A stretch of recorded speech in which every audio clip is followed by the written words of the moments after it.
Nick Friedman, I appreciate you taking the time to come on the podcast today, man. It's really great to see you. I know that we didn't really get a long intro at first, but I did a little bit of research on your story, and I saw you on a different podcast, and you got a hell of a story that I'm excited to unravel with you and just kind of get to know you a little bit before we get into all the details. But like I said, I really do appreciate your time today and coming on the My Next Move podcast. Oh, appreciate you having me. Yeah, man. So I kind of want to just like get right into it. Like, I don't know too much about you. I know we just met, and I would love to hear a little bit about your story. Like, I know you're in Tampa now, but are you from here originally, or where did this all take place? Yeah, so my story begins actually in high school is where I met my best friend, now business partner, and we were up in Washington, D.C. Okay. And we went to colleges in different states. He went to University of Miami. I went to a small school out in California, and we were home for summer vacation trying to figure out what we were going to do to make money. And we had always been brought up to follow the more traditional career path, work hard in school, get a good grade, get into college, get a degree, get a job, grow the corporate ladder. And that didn't seem appealing to us. And this was kind of, almost 20 years ago. So entrepreneurship wasn't as common of a pursuit. It was seen as kind of risky. And his mom had a beat-up cargo van, and she said, why don't you guys take the van and do something with it, and you guys could be college hunks who haul junk. And we laughed about it at first, and then we were like, actually, that's a catchy name. Yeah. So put flyers in the mailboxes. The phone started ringing. People had a need for the service, and I describe ourselves as a 20-year overnight success because today we've got over 200 franchise locations around the country, over 5,000 employees. Wow. So it's certainly blossomed, but those early days were pretty humble beginnings. Yeah, hell yeah, man. That's so crazy. Just like it all starts from the small story to what you guys got now. I saw it was like you guys now have 150 trucks, probably more now. I saw a video on your Instagram, but over 150 trucks, 37 states. Is that right? Yeah, so 37 states, actually 200 franchise locations, and close to 2,000 trucks now. So yes, it's certainly blossomed. Yeah, you guys are blowing up, right? How long did that? So you started out with just one van, just you and your business partner, right? Yep. And this was back in D.C. You moved back from. Yeah, so we were back in Washington, D.C. Actually, 2003 was the cargo van summer. So I'm certainly dating myself. 2004 was the business plan we wrote, and we entered into an entrepreneurship competition.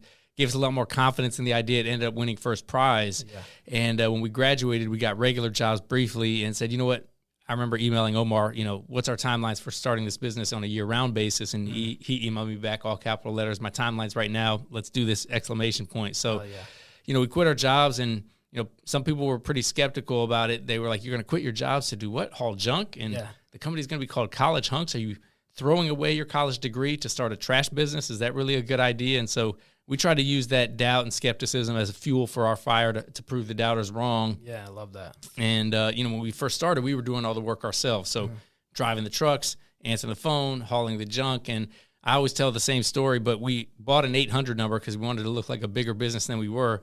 And we put it on the back of the truck, but it was still routed to our cell phone. So people would call to complain about erratic driving, and I'd be in the driver's seat apologizing, saying, listen, we don't condone that type of driving. Yeah. We'll fire those guys when they get back to the office. And it's just you behind the wheel. And I'm like waving to them as they drive by.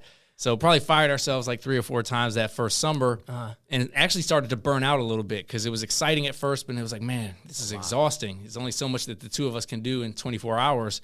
And one of our mentors, he recommended to us a book called The E-Myth Revisited. It's by a guy named Michael Gerber. Okay. And the key takeaway in that book was learn how to work on your business, not just in your business, creating systems and processes so that the business can scale, having a long-term vision.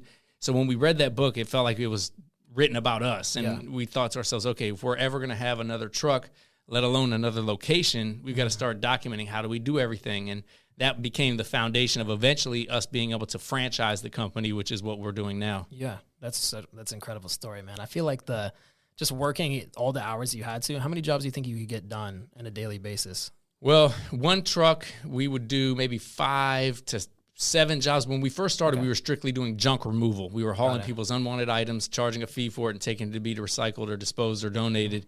And we've since then added moving services. So with moving, we could probably do 2 jobs in a day. If you think about, morning and afternoon, or if it's a longer move, then it's a full day or even multi-day. But junk removal is more of a faster pace, pick up and drop off. So with just the two of us, it anywhere, range from 2 to, 7 jobs in a single day. And, Omar would be on the truck Monday through Friday with one of our friends' younger brothers. I'd be on the truck, Saturday, Sunday with our other friends' younger brothers. And I remember waking up early in the morning, having to go empty the truck at the dump site, and you never get that smell out of your out of your man, brain. That's crazy. So it did start out as trash, and it wasn't always like also the moving stuff. Because I remember like I've moved like 100 times over the last like 5 years. It feels like every year in college and every year after that. So it feels like that takes me hours to move. So I was wondering how the turnover was with that, if it was just you two, but if it was just the trash at first. Yeah, I'll be honest. I'm a horrible mover. Okay. And that's why we tried not to do that at the beginning. But enough people kept asking us to do moving. And during 2008, 2009, when we started franchising, was also the peak of the housing crisis. Yeah. And so people weren't needing our junk removal services as much, and we were trying to figure out how to expand the pie to be able to do more business. And so we said, hey, look, we've got trucks, we've got labor, let's start doing moving as well. Thankfully, I was not on the truck at that time, because moving is a lot harder because you can't damage the items, whereas junk removal, if it breaks or damages, as long as you weren't planning to donate it, it's not a big issue. Yeah, and that's such a smart business model because it's so high demand, right? It never stops. Like you're always going to have stuff to get rid of, whether it's trash or anything else just laying around the house. That's like a great model. Yeah, right? well, it's not that innovative, right? Yeah, I think moving stuff has probably been around since the Stone Ages, since they invented the wheel. They could move stuff, but I think what we did that's allowed us to be successful is we took a very simple concept, trucks and labor. We put a very creative wrapper on the exterior, the name, College H.U.N.K.S Hauling Junk, the colors, bright orange and green trucks. And then we put a very intentional focus on our employee experience and then ultimately our client experience. And that's the stake behind the sizzle. The brand is the sizzle, but then how people actually interact with the brand is what gets them to write a positive review or tell their friends about us, or repeat business. I call it the 3 R's: repeat, referral, and reputation. Yeah. And so we need that because we're not a subscription. People aren't using us every month. Word of mouth, it's transactional. So we've got to do a good job if they're going to keep coming back. Yeah, of course, man. You have great branding. I'm in the marketing space as well. So like, just I can see it on your shirt right now. Just like it's so recognizable. It's just people are driving around the big trucks that you got going on. It's got to be cool just driving around Tampa or wherever you are and just seeing. I started that. Yeah, so it's funny, when we first had one truck, we would park it in different parts of the city to try to catch people's attention. And so people would tell us, I see your truck everywhere. What do you have, 5, 10 trucks? And we'd be like, no, we only have one truck. Just everywhere. And so we knew we had something there. And, it was part of our vision to be able to have our trucks on the road in every market. And what I always tell people, because I'll have friends text me sometimes, they'll be in a random city and see one of our trucks or one of our signs, and they'll text me a picture of it. I want the emotion that people have when they see that truck to know, at least for that moment, all is good. There's a brand that represents positivity, making a good impact, doing the right things. And so I tell our team members that, I tell our franchise owners that, so that when they go out and represent what the company does, they have that responsibility in mind. And ultimately that starts to manifest itself to actually happen. Yeah. Yeah. You have such a great, you have a great mind for the marketing aspect, because it really is branding and all. And obviously the reviews and word of mouth, because that stuff spreads quick, right? So I love the whole story of everything so far, but I want to kind of pivot back a little bit, because I remember you said something about in 2003 where you were trying to figure out those systems in place to scale. What was that like back in 2003? Because now obviously it's like the technology is way more advanced now, and like you can have any channel at your fingertips. What was that like to implement those systems? Like, were you reading books back in the day? Was there websites you were looking for? Yeah. So, I mean, when we first started, it was as archaic as you could imagine. Yeah. A clipboard with handwritten notes about the appointments. We did have cell phones. It was the Nextel Chirp cell phones. If anybody's old enough to remember those. We had the Garmin GPSs that we would stick on the windshield, and they kept falling off the windshield. So we were dealing with some pretty remedial technology, and social media didn't really even exist when we started. I think Facebook started in 04, 05, and so it wasn't really as mainstream as it is today.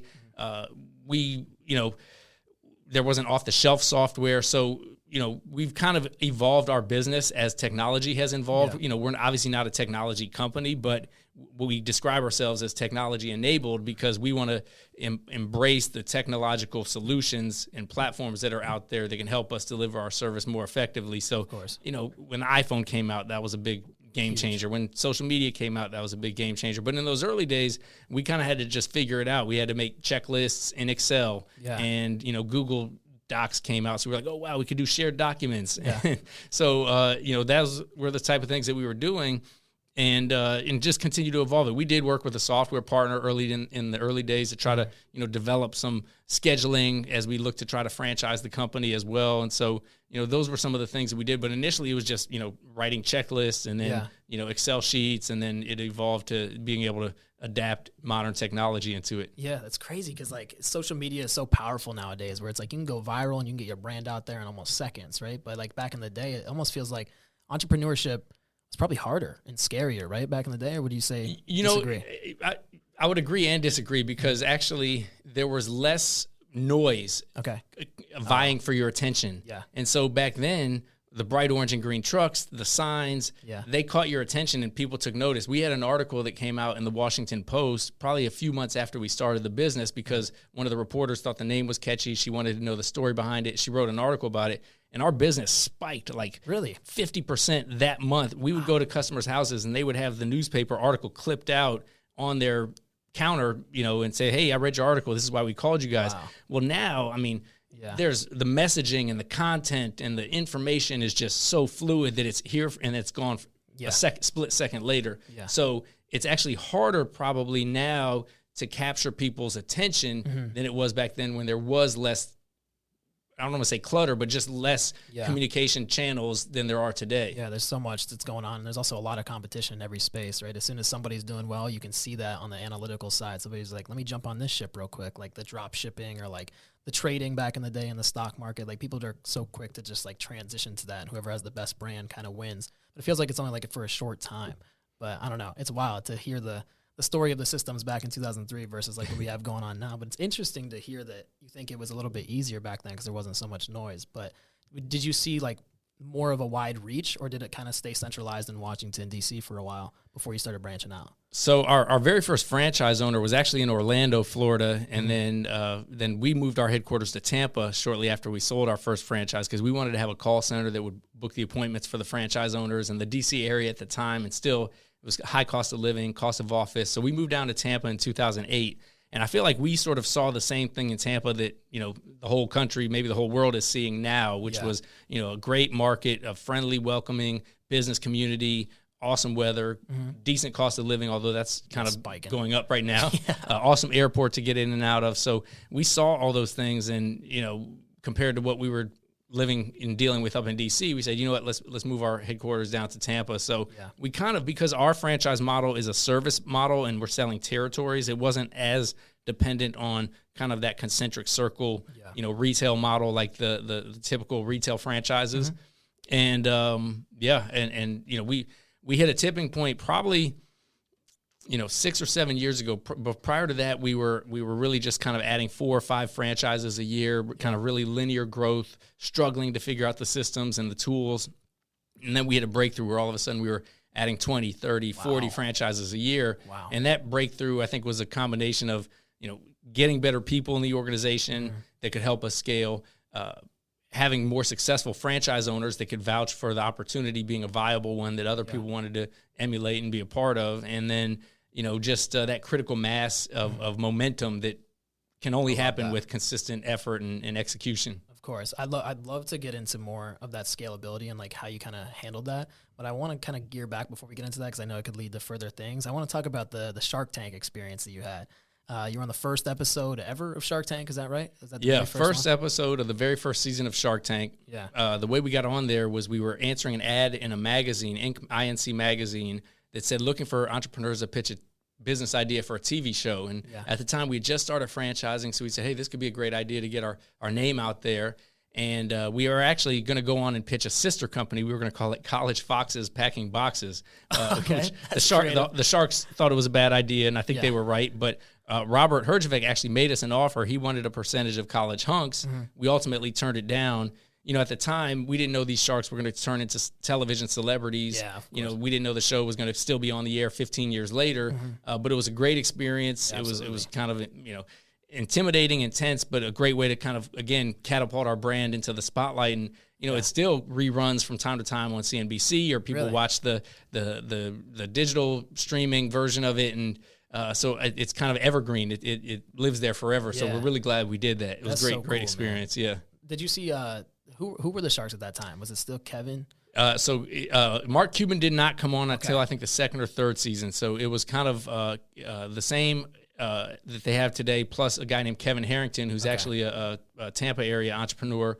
So it was Damon, Kevin O'Leary, Mr. Wonderful, who called us greedy pigs, by the way. I saw you clap back at him on that little clip. I did it. Well, he was kind of poisoning the room, and I didn't realize, because I'd never seen it before. The show didn't exist. I didn't realize that was his thing. That was his kind of persona. So I was kind of getting offended by how mean he was being. And so when he declared himself out, I said, "Hey, thank you. That means you get to stop talking, right?" I saw that. I heard a collective "oh" from the producer side of the room, and I was like, "Oh, that's going to make it on television for sure." Good, had memes and Instagram reels existed back then, that probably would have been one of those things that everybody reshared.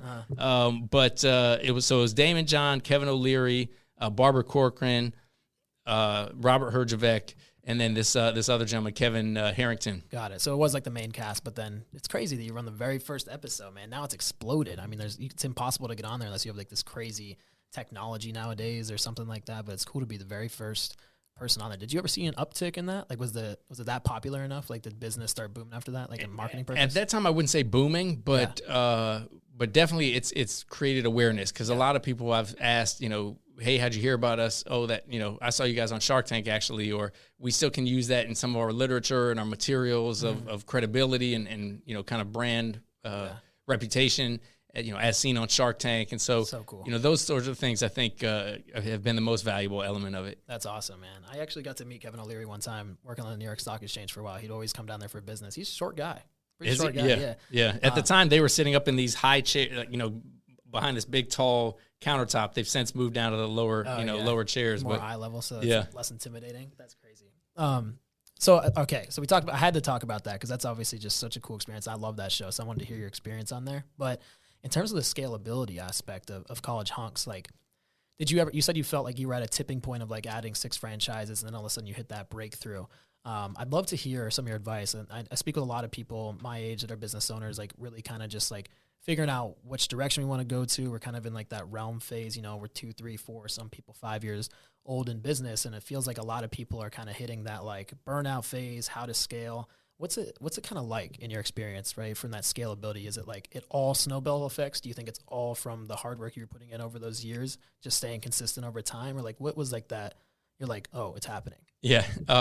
So, as I reflect back, I wish I could point to one thing, and I was certainly searching for that one thing when we were going through the grind phase. But that one thing really doesn't exist. I think that one thing is a combination of persistence and consistent execution, because there's a compounding effect that ultimately leads to momentum. Whether it's, trying to get in shape or whether it's trying to build a business, doing things, intermittently or inconsistently is going to not produce the results that you're looking for. And I don't think, there's very few business owners that say, I made more money faster than I thought I would, because most entrepreneurs get into business very optimistic. That's why we're entrepreneurials, because we believe anything is possible.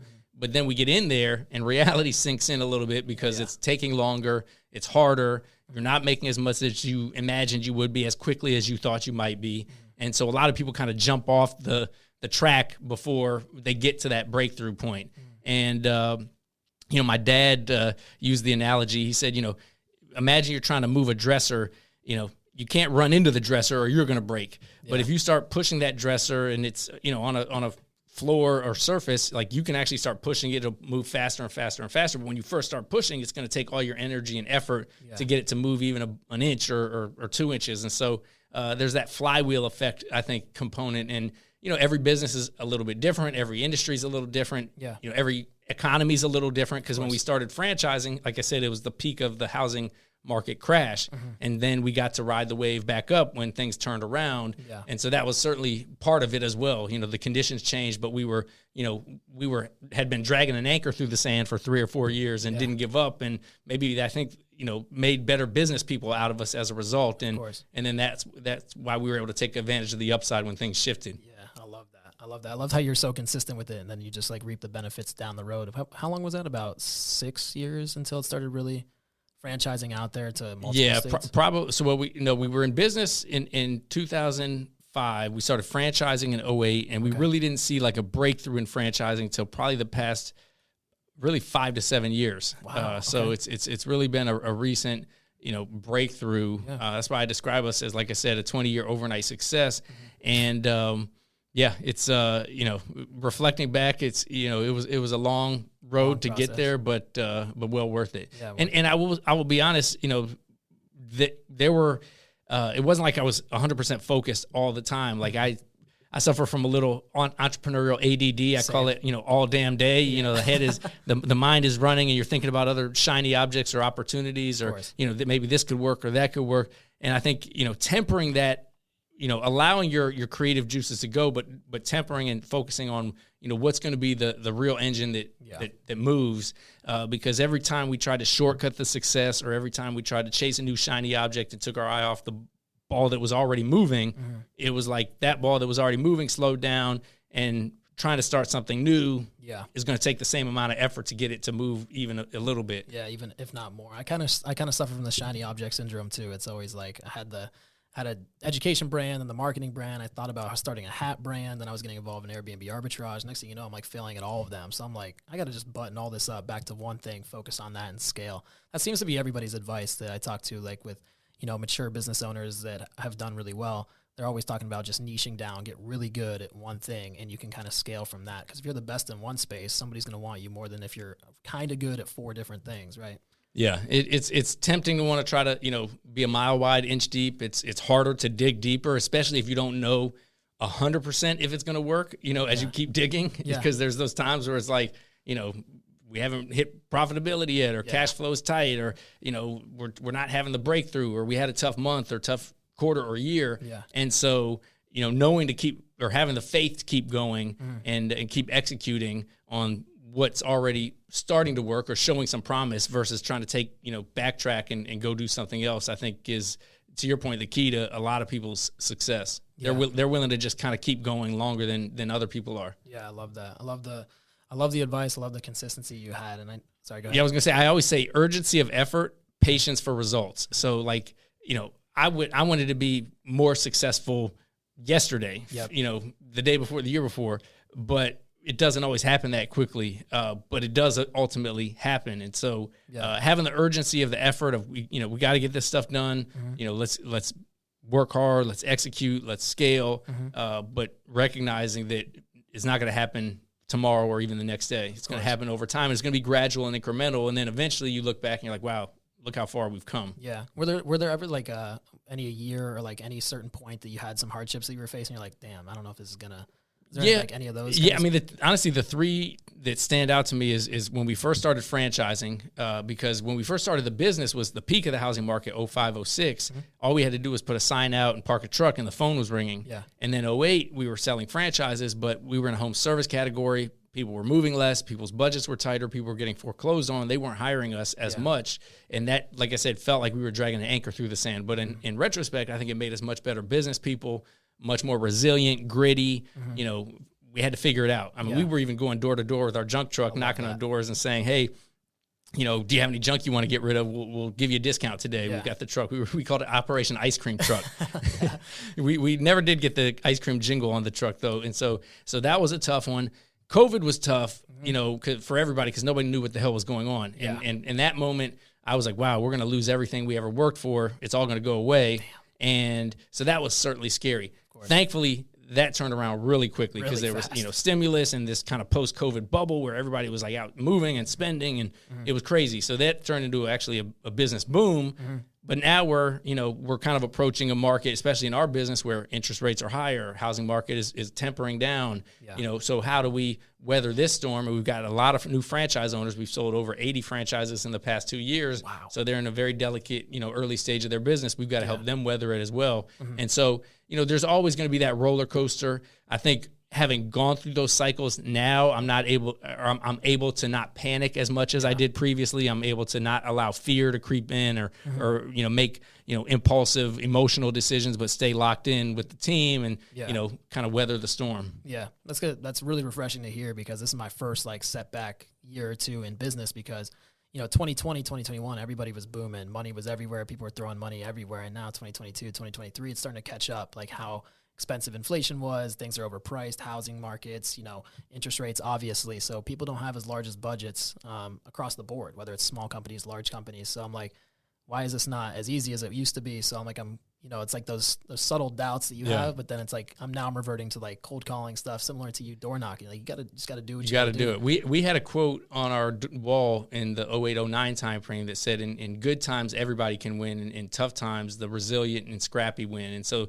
I think that mindset, that mantra is important to hold on to.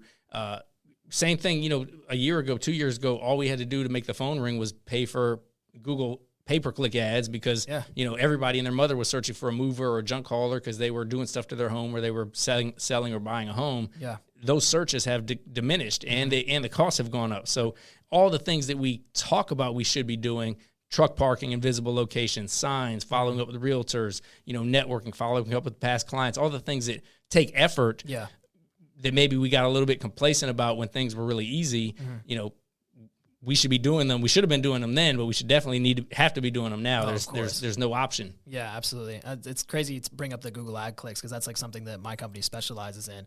My business partner is from Google. I think we talked about that, but if we didn't, he's been at Google for 5 years, currently in the process of transitioning over, but the equity that they hold, he's just trying to make sure he gets a hold of that. But it's crazy like how expensive some of these, you really need to have a strategy for that stuff because there's so many competitors in the space like we talked about. So you have to like make sure that your impressions and your clicks are optimized correctly or your keyword searches aren't hitting like something that's like $16 per keyword because everyone's trying to move, like you're saying. So if you're just looking for moving services, you're gonna be spending tons of money when it's just kind of just like wasted money where it could be tailored towards something a little bit more broad, more on brand for yourself. But so much competition in the space, like you're saying, it's a lot more expensive than just like a couple dollars will give you a couple thousand clicks, right? But yeah, that's right. And actually, what's funny is, back when we first started was right around the time that AdWords was even a thing. So we, back then you could pay, 5 cents for a click and, it was like an ATM machine. You just keep throwing money at it and it was raining leads. That's awesome. That's obviously changed dramatically. Yeah, the scaling is crazy. You can either focus on the paid media side or you can focus on the organic side of content and just hope something sticks. It's crazy. Like the consistency, it's similar to building a business with your marketing strategies nowadays. It's like you really have to be consistent and outpace everybody else. Because everything is just all about either being outbid or having the better brand. It's really crazy. Yeah, we kind of think of things in 4 different buckets. Get found, which is, people that are actually searching for what we do. Yeah. Find them, which is kind of getting out there and trying to be where somebody is when right before or right at the time that they are thinking about moving or getting rid of stuff. Yeah. Building the brand, which is, things like this or networking or, putting signs out, what have you, and then loyalty. Yeah. So cultivating relationships with our prior clients and creating those repeat referral, reputation reviews and so forth. Yeah, that's huge. So would you say that most of your day-to-day, I know you do a lot now, I did a little bit of research. I saw you on like stand-up comedian, I saw also a movie I want to talk about as well, but is your main role at College H.U.N.K.S now kind of just like overseeing everything with like the strategy and not branding it out there, but also like running those, why am I losing the word right now? Franchising. Yes, thank you. So, I've evolved my role. Both Omar and I have evolved our role into what we call the visionary seat, where we're setting the long-term vision, the strategy, the culture. We're cheerleaders for our team members. We're providing the resources and breaking down the barriers for them to be effective at their role. Yeah. And then we have somebody who his title is brand president, Roman Cowan, who is what we call the integrator to our vision. So we hold him accountable to the company metrics, and he's more talented and more prepared to handle the day-to-day nuances of running a business of our size as it is today. So it's much more enjoyable for me where I don't have to get as into the weeds, but it's also challenging to manage my schedule because I was just looking at my to-dos, and it's kind of all over the place because we've got College H.U.N.K.S. We've got another business that requires a lot of attention called Trash Butler. Okay. We've got, some of these side quests that I'm doing like stand-up comedy and movie producing and acting. And then, I've got 4 kids, so I've got my family obligations. So there's a lot out there that we got to deal with. And I was just planning for 24 to kind of start time blocking when I'm going to be focusing on what categories, the family, the fitness, my health and wellness, my friends, the finances, the business, and everything else that goes with it. Yeah, you got a lot, man. They always say more money, more problems, right? It's like, yeah, well, I think it just opens opportunities, and there is a tendency to get swept up in everything. And a lot of good books and a lot of wise people say saying no is the most critical piece of, becoming more effective, because it protects your peace and it protects your time. Yeah. And those are two very priceless elements that we have. Yeah. And, there's an element of addition by subtraction. So what can you remove off your plate that allows you to be more effective, more impactful? So I'm trying to start thinking of things in those terms as well. Yeah, I love that. I really admire the fact that you're able to like bucket those things. Like having a company of that size also be like, oh, I got to focus on family, and kind of almost like plan that out for 2024. So you're really aware of those times. Well, right now I'm spinning all the plates like a madman, but my goal is to put them into buckets so that I can time block when I'm going to be focusing on which. So it's not like a hamster wheel in my head saying, oh, I got to go do this over here now. Yeah. And here I am inviting you to come play basketball. There's no way that's coming, man. That's crazy. We can put that on the possibility list. On my fitness and health regimen. Yeah, there you go. That's awesome, man. So the College H.U.N.K.S story is really inspiring, man. Like coming from the very bottom, just from a van, to what you've done now, it's probably so satisfying to see what you've built, or is it kind of like overwhelming at sometimes? The one question I wanted to ask you is like, once it's kind of out of your control, like you have so many franchises out there, because it's your baby, right? It's your brand, it's your company that you planted the seed and watched grow. Is it like, do you ever feel like, I wonder if like how it's going over there in, California or Texas or one of those locations that you have like none of your hands in, except for maybe talking to the management team every now and then? Or how is that like, does that feel weird? Or yeah, it is kind of surreal to think about the business is functioning without me pulling every lever in it. And we get a report daily on the metrics of where we are to goal. We get a refresh when we meet with Roman, and we do what we call a same page meeting, where we're talking about the key metrics in each of the markets and challenges, opportunities, anything that we have ideas about. So I'm still plugged in. What I'm trying to avoid is what I call seagull management or seagull leadership, meaning I don't want to fly in, crap everywhere, and then fly back out, and everybody's like, whoa, what the heck was that?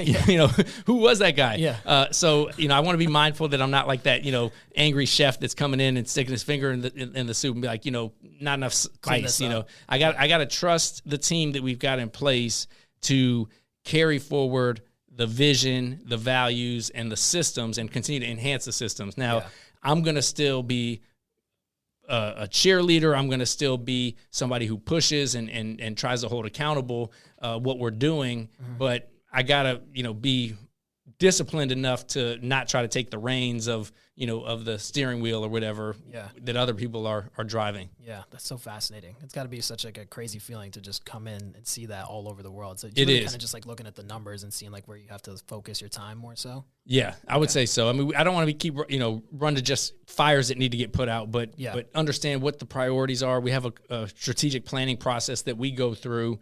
Like I said, we have kind of a cadence of meetings where I come up with my crazy ideas, but instead of texting it to the team as soon as it hits my idea, I write it down, and then during the same page meeting, we go through my list of ideas and we decide what we're going to try to pursue or what we're going to leave on the shelf. And so elevating myself to that point kind of felt almost like entrepreneurial nirvana for a little bit, because for so long I was getting pulled in every direction, employee drama, franchisee frustration, and I had to try to put out those fires myself. And being able to scale success as opposed to putting out fires, or what I like to say, playing to win instead of playing not to lose. Yeah. That's such a different mindset and framework, and probably could have had that mindset from the beginning, but it's really hard to when you're just trying to get things going. Yeah, of course.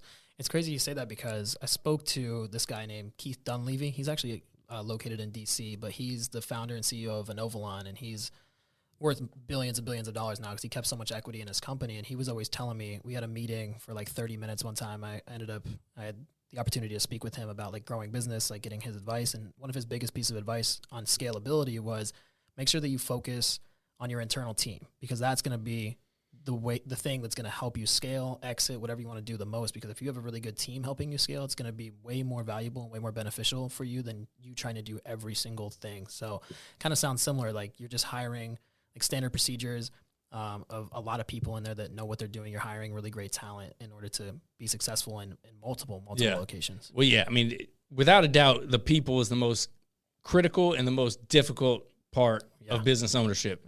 And so, getting the right leaders is the most important part, and then having the right framework of standards, or what we call our core values, that then help determine who are all the other people that we invite into the organization, the franchise owners, the frontline employees, the hunks, who are going into people's homes. What do they, embody to ensure they're a positive reflection of what we want the brand to stand for? And so, it's not easy, but what we like to say is that, culture drives the behavior drives the results. And so, having the core values, having a company purpose, having a framework that attracts good, talented people. They got to be, top performers also. They can't just identify with the values, but they got to be able to, perform in the business. But being able to attract people that fit with the values and can perform, it's like rocket fuel. Once you get enough of those people, then that's the thing starts to sing. But that's something else, is the team dynamics. I've gotten pretty involved in trying to inject, a foundation of what we call trust, healthy conflict, commitment, accountability, and results. It's a framework from Patrick Lencioni. He wrote a book, 5 Dysfunctions of a Team. And I think that is so relevant because you can see how that pertains to sports teams and businesses just the same. Oh, wow. It's crazy. It's crazy to hear a lot of people that are successful in your shoes right now all have, I don't want to say the same, but very similar piece of advice when it comes to scaling like that. Because I keep going back to that word scaling, but it's just because that's kind of the phase that I'm in. A lot of the business friends that I've developed over time, it's we're in that scale phase. It's just, how do we get there? Because we're in that limbo of 2022, 2023, 2024, most likely, until there's a next cycle. Because you're saying, it's always a business cycle. So have you read the book Traction?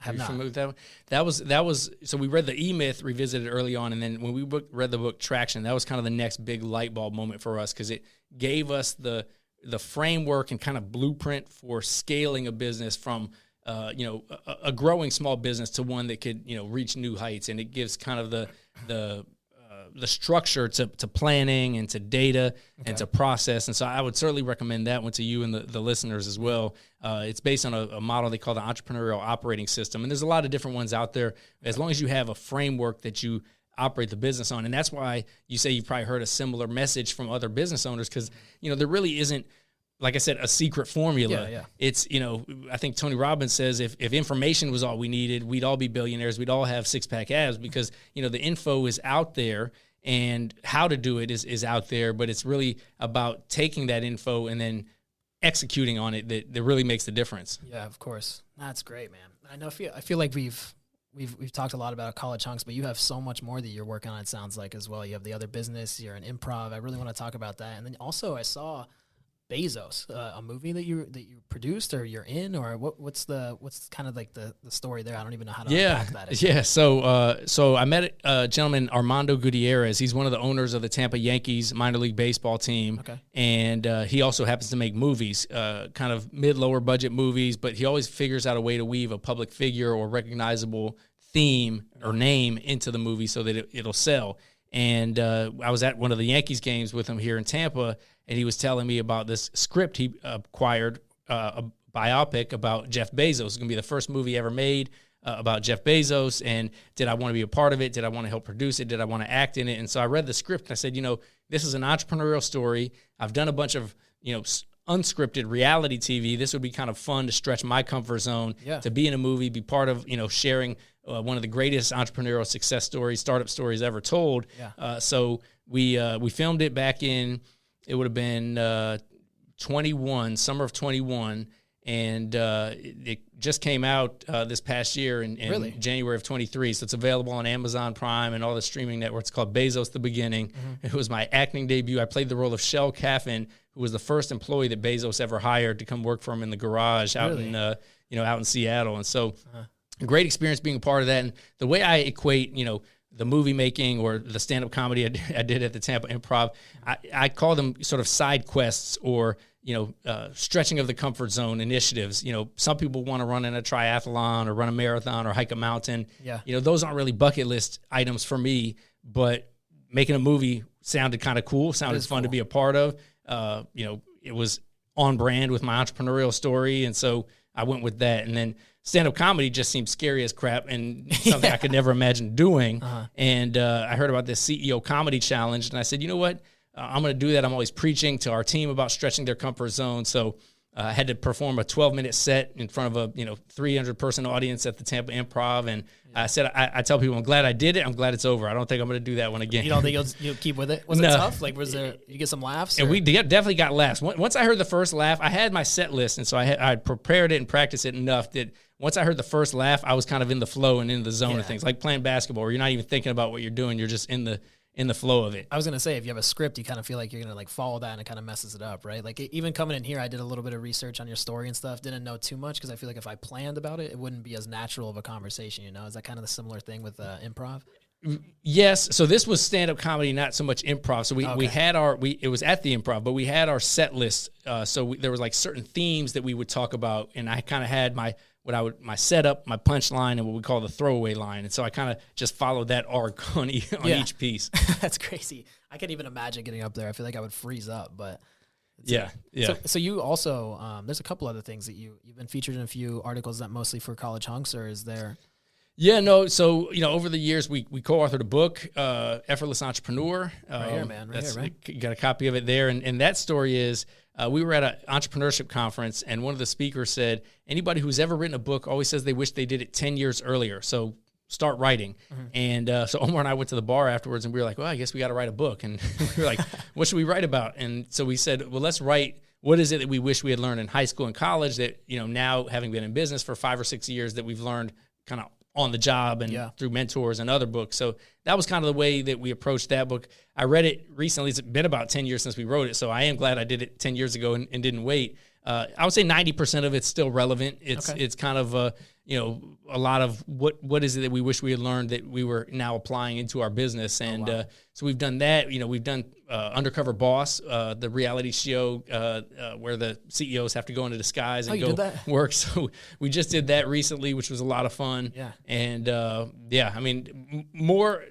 We talked about the spinning plates. Mm-hmm. More going forward, I'm going to try to start saying no to some of those side things and stay focused on our College H.U.N.K.S business and our Trash Butler business, which I think have the two biggest opportunities to continue to make a great impact and continue to grow. Because if we 10x each of those from where they are to where we think they can go, that's transformational for everybody in the organization and the communities they serve as well. Yeah, of course. I heard the 10x. Is that the Grant Cardone in you, or did you just say that? I just said it. I think if you can 10x anything, it's major. Yeah, I know he's always like on that 10x rule, and he's famous for that. But so I think his planes have 10x on them. Yeah, really? That's crazy. Planes, plural. Yeah, that's crazy. So Effortless Entrepreneur, you said you wrote this 10 years ago? Yes. Okay. So you said principles still apply. And you have been with your business partner the entire time, right? No, there was never like any falling out. You don't hear that very often, right? It's like been 17 years. Yeah. Years? So we met in high school in 10th grade. We met in detention of all places. So it was kind of a funny story. But then we were best friends in high school and then went to colleges in different states, but we would always hang out during summer vacation. And that's obviously when his mom offered up the beat up cargo van for us to go start this business. Mm-hmm. And so we've been business partners ever since. And it is unique because you do hear stories about people wanting to start businesses with their friend or their family member. And at some point there's struggles and the relationship falters and the business falters too. And it's unfortunate, but we've been really grateful and fortunate where, I think the key to our partnership success is that our vision and values have always been in alignment. Mm-hmm. Even though we have complementary skill sets, he's a little bit more laid back, kind of creative, visionary. Mm-hmm. I'm a little bit more obsessive, compulsive, nuts and bolts. Things got to be tight and right. Mm-hmm. And so I think we've been able to appreciate that about each other and, appreciate each other's strengths and also accept what each other isn't great at. Mm-hmm. And we kind of knew that about each other when we were friends in high school. And that kind of, allowed us to kind of accept that and embrace that as business partners. Mm-hmm. And, we have arguments and, we've cursed each other out. And in the early days, we would have physical altercations, but we would always get right back to business. So there was never any resentment. Yeah. We never took anything personal. There was never harboring any, we would just yell it out, talk it out, text, cuss each other out, and then, get right back to work. Yeah. Because the goal and the vision is always so aligned to that one end goal. Exactly. And having that outlet's been awesome because then we can celebrate the wins together. We can sort of, lock arms in the challenging times. When we have ideas, if we're not trying to, distract our team, we'll send each other, text messages about our ideas so we can have these, virtual whiteboard sessions at any time. And it's been also fun to kind of go through the life events together. You know, his daughter and my daughter are in the exact same first grade class together. Oh, wow. So it's kind of crazy and surreal cool to see that happen as well. Yeah. And they friends? The daughters? Yeah. They do sleepovers and write each other letters. It's crazy. That's crazy. This is the next generation, right? That's right. The hunks, the future. Foxes. Yes. Foxes, right? Yes. Hopefully not. Hopefully not. But yeah. That's interesting, man. That's crazy to hear about. Is there, you talk about the trash butler service. Is that kind of complementary to the college hunks? So trash butler is a very niche service. It caters to apartment complexes. So if somebody lives in an apartment and there's a long walk to take out the trash, we sign a contract with the complex itself where all the residents have to do is put the trash in front of the door, and then our butler takes the trash from doorstep to the on-site compactor. So it's a business-to-business contracted service. Recurring revenue, and we got into that because we wanted to be in a business-to-business company. College H.U.N.K.S is primarily business to consumer, and so we had heard about this doorstep amenity and saw it to be a very fragmented industry, and we said, we can apply the same magic and best practices that have worked for College H.U.N.K.S in a low barrier to entry but high barrier to scale frontline labor business. We can apply that over here to trash butler. So we've done that. We originally thought they were going to be combined together, but we've since separated them. We've got a separate investor pool from trash butler that we've brought in. We brought in some private equity investors for that company as well. And so that's actually now the second largest provider in that doorstep trash butler valet amenity. Wow. And we service about 300,000 doors a night across the country. My gosh, man. When did you start this? That one started in 2012, 13 timeframe. Okay, so but that was one of those shiny objects that we kind of like put on the shelf. It was sort of like fluttering in the wind on its own. Yeah. And then around 2018, 2019, when we had our brand president in place at College H.U.N.K.S, we were able to sort of take our energy and focus, say, okay, let's put some more effort and money behind trash butler. Let's bring in some investors and let's try to make a go with this one as well. Yeah, that's great. I got to hire that service because for some reason, whoever designed the pier house in Tampa, it takes me I timed it one time. It takes me 4 minutes to get to my doorstep to my car. And it's forever to take it to the trash chute. So. Well, tell the property manager that you want trash butler because we have to sign it with them, and then they'll put it into your lease, and they'll charge you for it, but it'll be, they'll probably upcharge what we charge them, but it'll be an income stream for the apartments. Yeah. It'll be an amenity for all the residents. They'll all thank you. Yeah, it'll be a win-win-win situation because it's crazy how far it takes to get to the parking garage. I don't know who designed that, but they got to fix that. So, I mean, we've talked about a lot, man. It feels like you said you're kind of like slowing down a little bit on the side projects, like the improv stuff, the movie. I got to check that out. You said that's on Amazon too, correct? Yes. Bezos, The Beginning. Yeah. And you got I really want to read this book, so I appreciate you giving me this when you walked in here. I'm going to take a look at this for sure because the scalability. And you said the other one was Traction by Gino Wickman is the author, and he's got a set of books that kind of complement that one, but that's sort of the first one that got his series started. Yeah, interesting. Man, your story is so inspiring, man. I feel like that when you played basketball and stuff like that, I feel like a lot of values that I had back in the day, you learn a lot from just like playing a sport like that to like carrying over to business. I see a lot of those similar factors. I feel like you're up and running with, and your vision and the way that you are with your business. It's a really inspiring story, and I look up to you, man. It's a motivation of what you've done. Do you have any sort of like advice for anybody listening, for me, for any business owners from where you're at right now, kind of like looking back on something you were, 3 years in? Do you have any advice or biggest piece of advice as a business owner? Have a vision for where you're trying to take the business. And then, as I said earlier, the urgency for the effort, but the patience for the results. Don't get discouraged. Surround yourself with good people, mentors, peers that, some accountability, mentorship groups that can help you along the way. Yeah. And enjoy the work. Don't feel like it's just, you're trying to get to a certain destination and thinking, hey, as soon as I can get to this destination, I'll be okay. Because I can tell you the goalpost keeps moving. Oh, yeah. Somebody's always got a bigger boat. Somebody's always got a bigger plane. So no matter where you get to, you're going to still be looking forward. The only person maybe not doing that is Jeff Bezos or, I just read that Ken Griffin from Citadel is building $1 billion property down in South Florida somewhere. So, there's always going to be somebody who has more. There's levels to everything. So I think it's really about, in my view, what I call self-actualization or maximizing your potential. So maximizing the potential of your idea, maximizing the potential of your skill set, of your leadership, of your people. And as you continue to do that, the fruits of all those efforts are going to bear themselves, and you're going to be able to, take that trip or,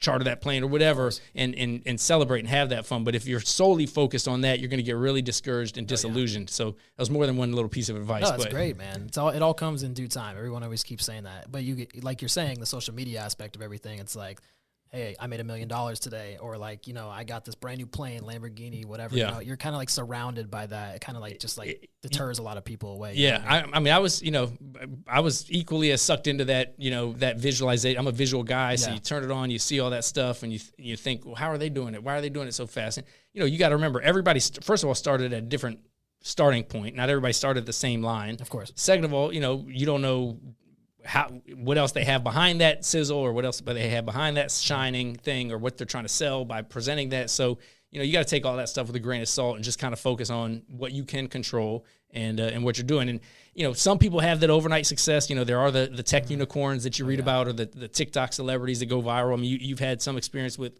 viral videos. So, some of that stuff does happen, but to create, I think, something, that's sustainable and creates a legacy and long lasting, you got to play what Simon Sinek calls the infinite game. You're building something for the long term. Yeah, that's great advice, man. I really appreciate that. That's something I got to learn a little bit, pump the brakes a little bit, and just focus on one thing. Everybody keeps saying niche down, niche down, niche down, because you get better at one thing, it'll help you scale a lot more and be laser focused. But I really do appreciate your time today, man. Before I let you go and before we wrap everything up, the podcast, I know we just met, but it's called My Next Move. So I always have people come on and we talk about life stories, some hardships they faced, and my inspiration behind it all was the branding aspect of it, because I have Next Era trading, Next Era marketing, and then the My Next Move. I kind of wanted to keep it on brand. So I always ask people what their next move is to ultimately continue the success that they've been on. So what's your next move to continue the success that you've had over the last 20 years with College H.U.N.K.S? Time blocking all the spinning plates that I got in the air. Yeah. That's my next move. I woke up at 1 a.m. last night. My head started spinning with the hamster wheel, and I started writing down all the different things that I'm involved in, all the different commitments I have, all the different things that I'm spending time on, and realized it's filled up a whole page of stuff. And so I said, man, if I could time block when I'm going to spend time on College H.U.N.K.S, when I'm going to spend time on Trash Butler, when I'm going to spend time doing podcasts, then it's not going to feel as out of control. So that's going to be my next move. Yeah, I love that. Pocket up the time, man. You got a lot of things and a lot of value to bring. So you got to make sure that the time and the family and everything's taken care of. And I really admire that about you. It's crazy, man. You have such a cool story. I'm really motivated by what you've done and what you've accomplished. And I hope this intro right now can stem a connection where we can keep in touch in the future. Absolutely, man. Appreciate it. Man, Keep up the great work. Thanks, man. Thanks for coming on.